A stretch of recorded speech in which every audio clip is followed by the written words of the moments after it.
Salut à tous, très heureux de vous retrouver pour cette vidéo d'analyse du deuxième match 7 des finales de conférence, cette fois-ci du côté de la conférence Ouest entre les Warriors et les Rockets. Un match 7 qui a été fascinant parce qu'il aura été dans son scénario le copier-coller de l'autre match 7 qui avait opposé les Cavs et les Celtics avec, dans un premier temps, une équipe à domicile porté par la foule, porté effectivement par son intensité, qui arrive à prendre les contrôles du match. Et puis, dans le troisième quart-temps, un renversement de situation, et l'équipe à l'extérieur qui prend les contrôles de la rencontre et qui s'impose. On va revenir sur tout ça en détail. Donc, les Warriors s'imposent à l'extérieur dans un match 7. Comme les Cavs, les deux vont se retrouver pour une quatrième fois de suite. En finale, on a fait CTRL-C, CTRL-V de manière compulsive du côté de la NBA. Et n'oubliez pas que c'est en soi une performance dans l'histoire de la NBA. En général, il n'y a que dans 20% des cas que l'équipe qui joue le match 7 à l'extérieur s'impose. Donc, vraie performance des Cavs, vraie performance des Warriors. On a globalement retrouvé une rencontre avec des rotations assez fermées. C'est très clairement des deux côtés les titulaires qui ont fait la différence. Les Rockets qui ont extrêmement bien joué le coup, qui ont été ultra agressifs dans le début de match, agressifs en attaque, avec beaucoup de drive vers le cercle, avec une envie d'aller se rapprocher du panier pour aller mettre des points en dessous. Et ça se voit dans les stats avec des points marqués dans la raquette pratiquement 2 fois plus élevés du côté des Rockets que du côté des Warriors. Et puis en défense, on a parfaitement réussi sur la première mi-temps à sortir les Warriors de la rencontre avec beaucoup d'agressivité sur les lignes de passe, avec beaucoup de contestations, avec cette défense de Houston qui change sur tous les écrans, qui est pratiquement en zone. On est pratiquement en zone côté Rockets quand ça croise le long de la ligne de fond. Eh bien, on n'accompagne pas l'attaquant, on se le passe de défenseur en défenseur. Du coup, on a du côté des Rockets une espèce de défense de zone où on va protéger plus un secteur vraiment qu'un assignement sur un joueur, sur une individualité. Et ça a bien marché, ça a bien neutralisé l'attaque des Warriors où il y a beaucoup de mouvements sans ballon. Et le fait de flotter un petit peu à l'opposé côté faible, eh bien on neutralise un peu ces mouvements sans ballon et ça a très très bien marché. C'est quelque chose, si vous êtes un adversaire des Warriors, qu'il faut absolument garder en tête, parce que ça a fait ses preuves, et les Rockets ont vraiment bien joué le coup. On vous avait présenté dans une vidéo un peu plus tôt dans la saison, effectivement, les progrès de cette équipe de Houston en défense, et ça s'est vu dans cette série, où ils ont au global beaucoup mieux défendu que ce que les projections pouvaient espérer. Mais bien défendre, c'est une première étape, c'est une chose importante, mais il faut derrière réussir à attaquer un minimum. Parce que les Warriors, c'est aussi une très bonne défense. Donc c'est bien de les éteindre, mais il ne faut pas s'éteindre soi-même. Et c'est malheureusement ce qui s'est passé sur ce match, en tout cas côté Rockets. Il y a eu 2 scénarios diamétralement opposés qui ont composé le scénario global de ce match 7, et c'est assez fascinant quand on s'y attarde un petit peu et qu'on regarde ça de près. Dans les 27 premières minutes du match, on a une équipe de Houston qui devance les Warriors 58-47. Donc l'écart, il n'est pas astronomique, mais on a globalement des Rockets qui sont au contrôle du match, qui dominent la rencontre. On a une équipe de Houston à 1,05 points par possession, 49% au tir, donc c'est pas fameux, c'est pas des performances d'attaque extraordinaires, mais grâce à la très très bonne défense, on a placé les Warriors à 0,89 points par possession, 48% au tir, on les force à 19% de perte de balle, ce qui est énorme, c'est une possession sur 5 qui est un ballon perdu. Donc c'est un rendement très très très énorme, et ce qui maintient les Rockets en vie finalement, alors qu'ils ont la même réussite que les Warriors au tir, c'est les 44% de rebonds offensifs, pratiquement un tir manqué sur 2 est récupéré par Houston, et on a une deuxième opportunité derrière. On était dans un match de maladresse 23% d'un côté, 26% de l'autre sur le tir à 3 points, et on est sur des gros volumes, on est sur des équipes qui tentent un tir sur deux au-delà de la ligne à 3 points. Maladresse des deux côtés, mais Houston s'en sort parce qu'on défend bien, on force des pertes de balles, et derrière on est maladroit, mais on arrache des rebonds offensifs et on marque en deuxième intention. Donc, sur les 27 premières minutes, la palme de l'engagement, le trophée de l'intensité, de l'envie est très clairement à remettre aux Rockets, et c'est comme ça qu'ils créent l'avance sur les Warriors. Et puis, hommage à Pierre Bellemare, qui est dans nos cœurs et dans nos pensées, et là c'est le drame. Et là c'est le drame. Sur les 21 dernières minutes, donc en début de troisième quart-temps, il y a un déclic, il y a une étincelle, et le scénario du match se renverse. Et il se passe exactement l'inverse de ce qui s'était passé dans la première moitié du match. On a sur ces 21 dernières minutes une équipe des Warriors qui passe 20 points aux Rockets, 54-34.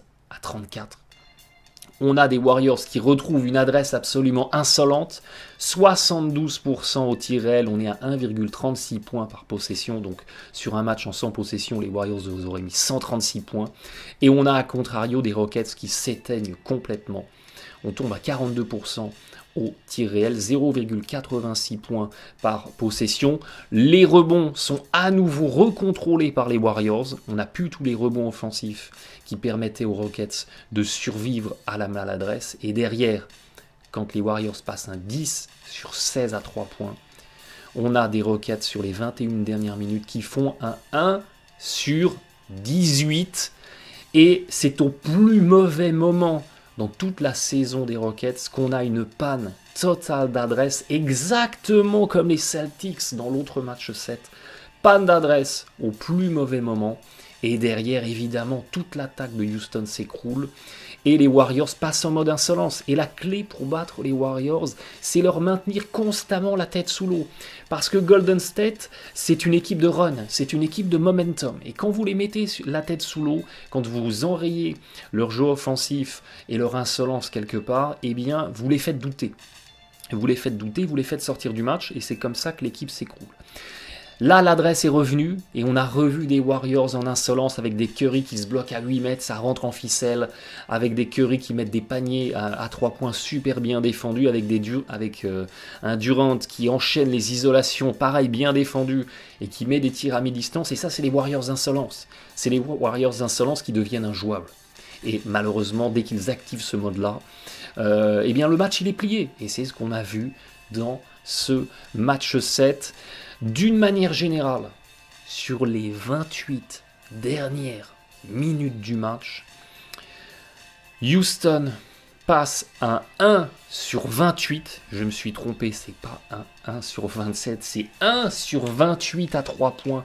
27 tirs à 3 points consécutifs manqués par Houston, record absolu dans l'histoire de la NBA, tandis qu'en face, côté Warriors, on était à 12 sur 24. 50%.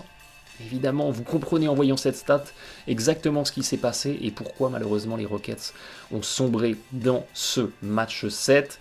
On m'a beaucoup mis en commentaire, voilà, c'est la limite du basket analytique, c'est la limite du Murray Ball.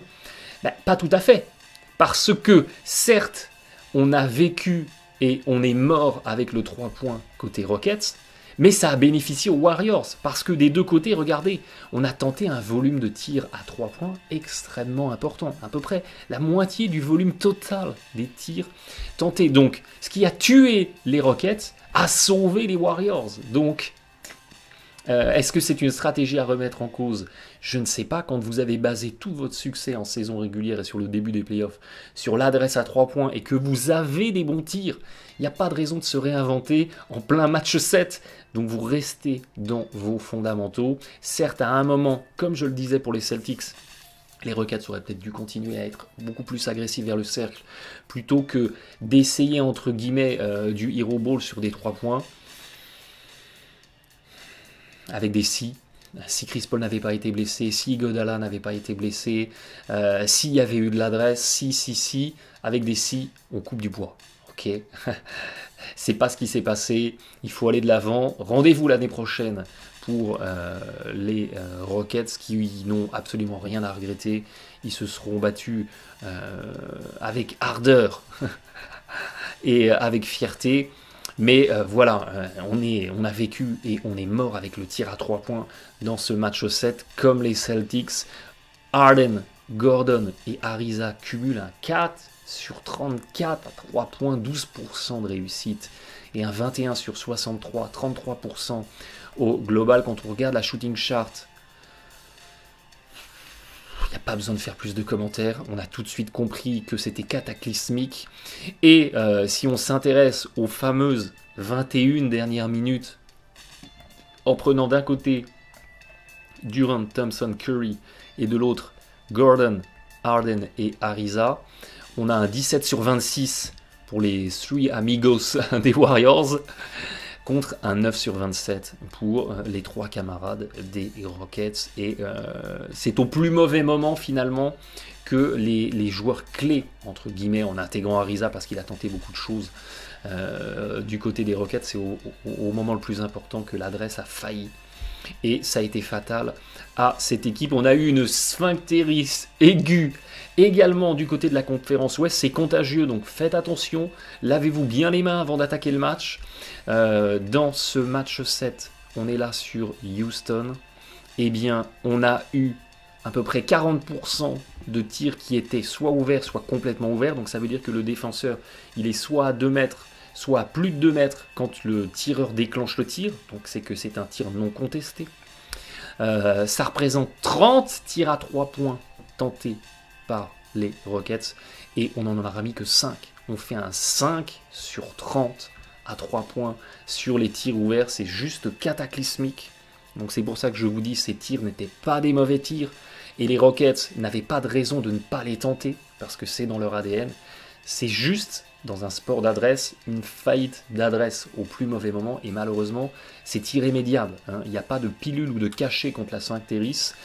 Si vous ne mettez pas vos tirs, quand vous êtes une équipe qui se base pour moitié sur le tir à 3 points, c'est juste fatal. Et malheureusement, c'est insoluble. C'est d'autant plus rageant que sur le reste des playoffs, on est à 35 et 39% sur ces tirs ouverts à 3 points, là où on a été sur le match 7 à 6 et à 28%. Si les Rockets, mais c'est pareil, on est encore au conditionnel, et je n'aime pas utiliser du conditionnel a posteriori, mais si les Rockets avaient été ne serait-ce qu'à 33% sur ces tirs ouverts, donc ce qui est loin d'être extraordinaire, 33% sur ces tirs ouverts, au lieu d'en mettre 5, ils en mettaient 10, eh ben, ils avaient 15 points en plus, et ils restaient au contact des Warriors, voire ils attaquaient sereinement la fin de match devant, et tout était possible. Et tout était possible. Sphinctéris aigu pour les Rockets, mais pas pour les Warriors. Et oui, les Warriors, ils se sont relancés grâce à l'adresse à 3 points, on l'a vu un petit peu plus tôt, et sur les tirs ouverts, eh bien, ils cumulent un 11 sur 28. 11 sur 28, c'est pas un pourcentage fameux, c'est 36 ou 37% je crois de tête, mais c'est suffisant quand l'adversaire est en faillite totale pour le surclasser, et on est sur un volume de tir complètement ouvert à peu près à 50%. Donc côté Warriors, on a réussi avec effectivement pas mal de circulation de balles, des séquences en transition après des stops, à trouver des tirs ouverts, et on a mis dedans. Et la différence, elle est là, sur la capacité qu'a eu cette équipe de Golden State à sanctionner sur les tirs ouverts, ce que les Rockets n'ont pas réussi à faire. Globalement, Houston avait besoin d'un Harden omnipotent, d'un Harden en mode LeBron James, à 40 points, dire bon 10 passes. Ni plus ni moins, on en est à ce niveau-là. Et Harden, globalement, il fait un match correct. 27 d'évaluation sur mon Blightometer, c'est une perf tout à fait correcte. Mais, il y a un mais, dans les 21 dernières minutes, quand les Rockets avaient cruellement besoin de lui, que c'était le méga money time, qu'il fallait tout donner, eh bien, il ne cumule que 5 d'évaluation, là où Curry est à 20, Durant est à 23, et face à ces deux mutants-là, eh bien, James Hulk Harden, eh bien, il n'a pas réussi à devenir le grand bonhomme vert, il n'a pas réussi à se transformer, il est resté humain, avec son 5 d'éval, et malheureusement ça n'a pas été suffisant. ça n'a pas été suffisant. Et dans son sillage, les Rockets, quelque part, se sont écroulés d'une manière générale sur ces finales de conférence. Harden, il termine à 25% de réussite à 3 points. Il aura manqué 56 tirs à 3 points sur 7 matchs. C'est un volume de tirs manqués absolument énorme, de très très loin. Le plus grand nombre de tirs à 3 points manqués sur une série de playoffs. Et on a vu encore une fois toutes les limites du hero ball, entre guillemets, de l'iso ball, du jeu en isolation des Rockets, avec un Harden qui n'a quasiment jamais en fait de tir ouvert. C'est-à-dire que comme tout passe par des séquences avec Harden balle en main, Harden en création, eh bien, on n'a quasiment aucun schéma proposé par Houston où on va offrir un panier clé en main à Harden, là où du côté des Warriors, on arrive à offrir plein de paniers ouverts à Curry, à Thompson et à Durant. Et en plus de ces paniers ouverts, eh bien, ils ont des séquences en isolation où ils vont faire la différence, mais ça change la donne. Quand vous avez la moitié qui est créée pour vous et la moitié que vous créez vous-même, eh bien, c'est du 50-50. C'est évidemment beaucoup plus impactant et efficace que quand on est dans un schéma avec James Harden à Houston où il doit se créer lui-même 100% de ses séquences d'attaque et le 25% à 3 points, même sur du tir qui est majoré parce qu'il rapporte 3 unités au scoring sur une tentative, et bien c'est juste trop faible. C'est juste trop faible pour surclasser une défense comme celle des Warriors. Regardez la shooting chart d'Harden sur les playoffs. Il a été très très bon en drive vers le cercle et ça c'est bien, il fallait qu'il continue à attaquer, il l'a fait dans le match 7 et ça c'était vraiment très très bien.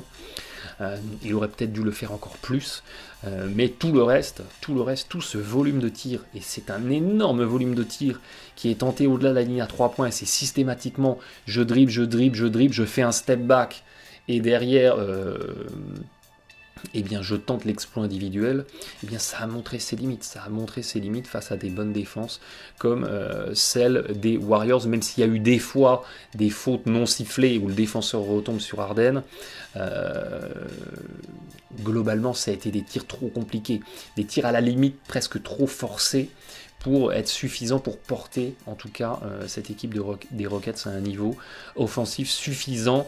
Regardez les tirs en pull-up, donc ces fameux step back à 3 points qui sont un peu la marque de fabrique de Harden, c'est 50% de son volume total de tir, 40% de tout ce que tente Harden, c'est du step back à 3 points, et sur l'intégralité des playoffs, il a été à 30%.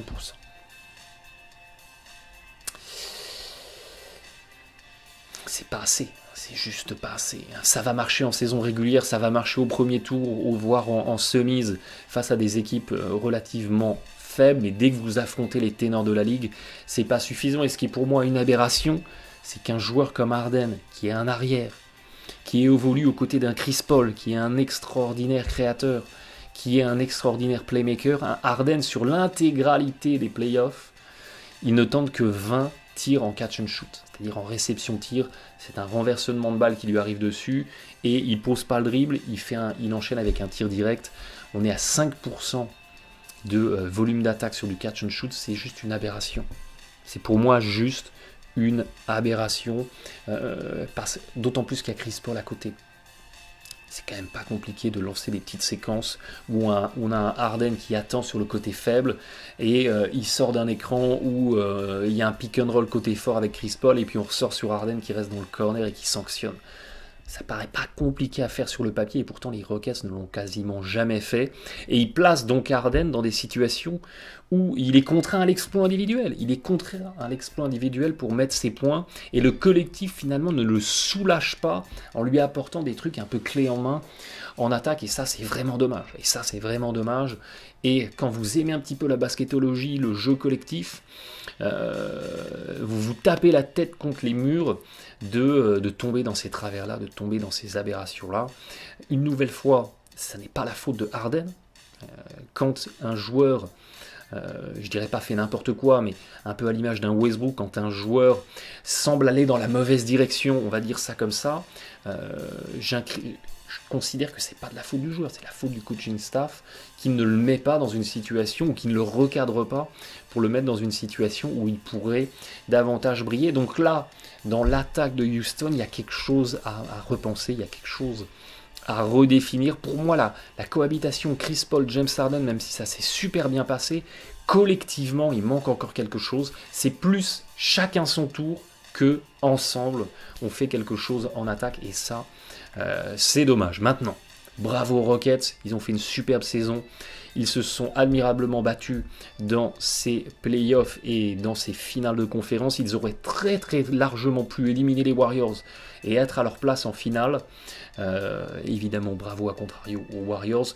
Tout le monde les attendait, tout le monde voulait les battre. Ils étaient dans une situation compliquée, menés 3-2, avec l'obligation de gagner un match 7 à l'extérieur. Ils l'ont fait, donc c'est en soi déjà un bel exploit. Maintenant, ils retrouvent des vieux camarades en finale. On suivra ça dans un deuxième temps. Maintenant, côté Rockets, eh bien, les défis de l'intersaison, c'est re-signer Chris Paul, re-signer Capella. Ça ne sera pas bien compliqué parce qu'ils ont leur droit Bird et les Rockets pourront leur offrir n'importe quel type de contrat. Il n'y aura pas de limitation dans ce que Houston peut proposer. La question très importante, c'est Chris Paul, il veut le contrat max. Il veut le contrat max sur 3-4 ans, idéalement 5, parce que c'est le dernier contrat de sa carrière, donc il veut ramasser le jackpot avant la retraite. Pas convaincu que les Rockets veulent lui proposer ces conditions-là. En tout cas, pas convaincu que ça avantage et ça favorise les Rockets de lui proposer autant. Parce que d'un autre côté, il faut aussi re-signer Capella qui va demander 15 voire 20 millions la saison. Il a fait des super playoffs, donc il est légitimement en capacité de les demander. Pourquoi ça ne favorise pas les Rockets? Parce que si on a Paul plus Capella, on a Paul à 30, Capella à 20, derrière il y a Harden à 40, et bien en gros, il ne reste que dalle à côté pour recruter. Et puis l'autre défi de l'intersaison, c'est se débarrasser de Ryan Anderson et son contrat absolument toxique, sauf que personne n'en voudra de ce contrat toxique. Et il va plomber les finances des Rockets. Les Rockets qui avaient réalisé des bonnes pioches à l'intersaison passée et qui, effectivement, parce que c'est le Texas et que la fiscalité est un petit peu plus avantageuse, parce que Houston est un assez gros marché, donc ils n'ont pas de complications à recruter des free agents, parce qu'il y a Chris Paul, Harden et une équipe qui peut jouer le titre, on a la capacité d'être suffisamment attractif pour pourquoi pas aller recruter un ou deux bons vétérans qui vont venir au contrat minimum pour essayer de jouer le titre.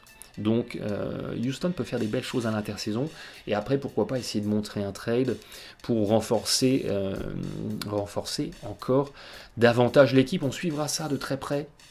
Rendez-vous pour les finales NBA. J'ai envie de dire, regardez la vidéo preview que j'avais fait des finales 2017, parce que les dilemmes et les rapports de force sont les mêmes. Les Warriors et les Cavs arrivent avec les mêmes forces, les mêmes faiblesses. Merci de votre fidélité, bon match à tous.